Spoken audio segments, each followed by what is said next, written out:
In today's video, I'm going to show you how to use Chrome in full screen, step by step, so you can maximize your browser and get a cleaner, distraction-free viewing experience.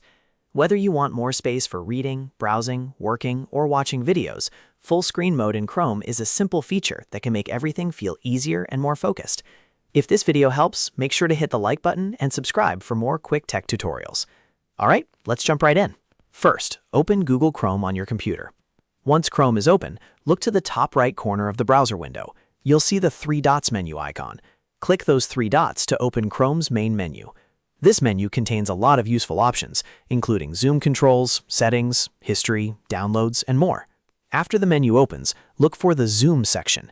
This section is usually located a little lower in the menu, and it gives you control over how large or small the page appears.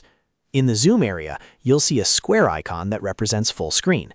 It looks like a box or expansion symbol, often shown as rectangular. Click that square icon to switch Chrome into full screen mode. As soon as you do that, Chrome will expand to fill your entire screen, hiding the browser frame and giving you a much larger view of the web page. If you ever want to exit full screen, just move your cursor to the top of the screen and look for the Exit option, or press the full screen key on your keyboard, depending on your device.